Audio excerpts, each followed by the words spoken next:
Dans un Japon féodal marqué par l'obscurité des ruelles nocturnes, une silhouette se détache nettement sous la lueur tamisée des lanternes. C'est une femme d'une beauté saisissante, une ninja aux yeux d'un bleu profond et aux cheveux argentés, coupés courts, scintillant comme les étoiles dans le firmament nocturne. Elle marche avec une détermination inébranlable, chaque pas résonnant avec une autorité silencieuse. Ses muscles, bien définis sous son kimono ajusté, témoignent de sa force et de sa maîtrise. Cette nuit, elle est en mission. Maîtresse du temps, elle porte en elle le pouvoir de manipuler les instants, un don aussi rare que redoutable. Dans l'ombre de l'allée, elle perçoit les mouvements furtifs de ses ennemis, mais ne se laisse pas distraire. Son esprit est aussi aiguisé que la lame qu'elle dissimule.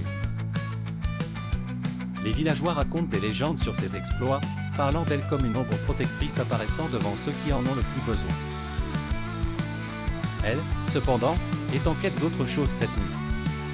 Le silence de la ruelle est soudain rompu par le cri d'un hibou, et elle s'arrête brusquement.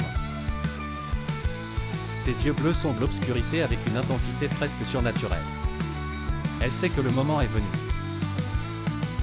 Avec une grâce féline, elle disparaît dans un tourbillon d'éclats argentés, se fondant avec le temps lui-même. Les samouraïs embusqués n'ont pas le temps de réagir, en un battement de cils, elle les a déjà désarmés. Leurs sabres jonchent le sol tandis qu'ils tombent à genoux, terrassés par cette guerrière que beaucoup considèrent comme invincible. Mais pour elle, ce n'est qu'une mission parmi d'autres, une étape dans une quête bien plus grande. Enveloppée par l'obscurité, la maîtresse du temps poursuit son chemin, ses yeux bleus perçant la nuit avec une détermination absolue, prête à affronter tout ce qui se dressera sur sa route.